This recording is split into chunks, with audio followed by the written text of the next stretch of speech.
One day, Sherry Aweber was still fast asleep in her light and bright pink-striped coloured bed and dreaming of being in an empty void, with her thoughts being the only thing that filled the atmosphere all around her in her dream. Sherry thought to herself in this dream, "It's a big world out there. Out of all the things to happen in my life here in Dwindara Bay, who would have ever guessed that I would get the chance to meet the superhero Josniflower himself face to face? Or Ironflower, should I say, since that's what he used to go by back when he rescued me." In the dream that Sherry was having, it started to brighten up and become clearer and clearer to her.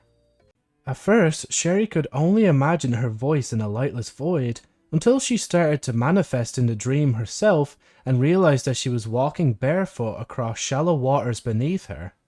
She walked on the ocean floor, which was 3 centimeters in height. As Sherry walked along the film of water below herself, she looked down at the water and started to notice some tiny ripples of water form below herself as the water splashed around as she walked. Because of the reflection of the water reflecting only the sky, if a person were to view Sherry from afar at this moment, they would think it was fiction with the way Sherry seemed like she was floating in the sky. This works due to the salt, sand and water consistency below Sherry. These special conditions and elements at play give Sherry this gracious looking and surreal looking moment of herself seamlessly floating in the pale red sky of Janiki, full of white fluffy clouds that surround her, even those clouds that are reflected off of the water. As Sherry kept walking forward, the salt and sand started to fall off from the soles of her feet as she raised one foot higher than the other and stepped forward. As Sherry continued walking and narrating to herself in whispers, she finally took notice of the bizarre situation she was in as the wind blew onto the back of her light pink and long flowing stray hair. As Sherry stood at her tallest height of 5 foot 5 inches tall, her light blue eyes shone in the reflection of the purple sun that hid behind a cloud in the pale red sky. For a moment, even Sherry seemed to realize that it looked like she was suspended in midair. Somehow Sherry managed to shake off this feeling of floatiness very quickly and managed to keep herself grounded while still standing on the solid ground that was beneath the film of water below her feet. Sherry smiled with a gasp as she looked out and ahead of herself, since the water she stood in seemed like a never-ending ocean. After seeing her hair clip start to slip out from her hair due to the wind swishing her hair in one direction, Sherry raised her hands up and over her face to fix her little red strawberry-themed hair clip on the right-hand side of her hair.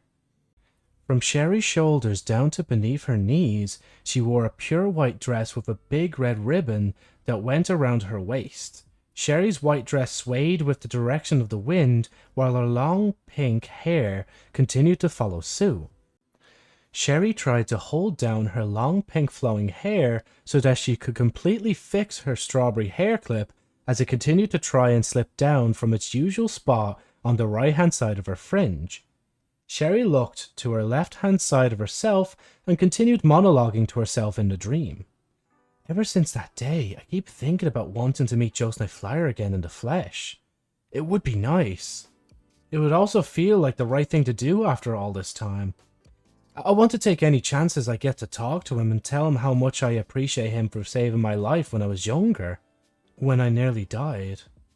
Sherry briefly heard the echoes of the noises of a typical mini-truck, screeching its tires as the driver of the mini-truck was trying to bring the vehicle to a halt by pressing down hard on their mini-truck brakes while honking their horn.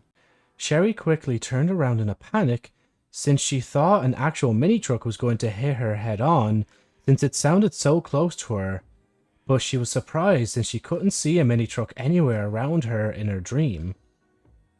The sounds of the mini-truck started to come from all around Sherry, all at once, all around herself.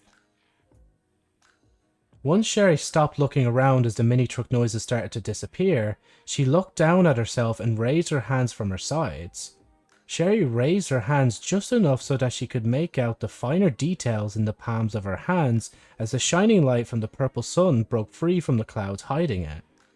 Sherry started smiling and blushing at the thought of what it would be like to see Josniflower eye to eye again, since it would be a miracle. Sherry imagined Joe Snowflower as Ironflower again, making her feel at ease as if everything would be okay, since he had arrived to save her once again. This moment in Sherry's dream started to feel more and more like when Joe Snowflower, as Ironflower, flew off after cradling Sherry and protecting her from the oncoming mini-truck and had asked her before he left her, "Hey, are you okay?" Deep down, Sherry still wishes that she didn't get caught up in the moment of Joe Snowflower's heroics and managed to tell him as loud as she could before he flew after the speeding mini-truck that almost hit her. "Thank you, Joe Snowflower." As Sherry thought about saying thank you to Joe Snowflower, she said thank you to herself out loud in her dream without even noticing it. After saying thank you out loud, Sherry thought to herself with a gentle smile plastered on her face, "I do hope that one day I get the opportunity to meet him again and thank him from the bottom of my heart." Suddenly Sherry heard a voice faintly call out from inside her dream. The voice calling to her grew louder and louder with each attempt to call for her. Before Sherry knew it, she suddenly woke up in her bed from that bizarre dream sequence she had just gone through.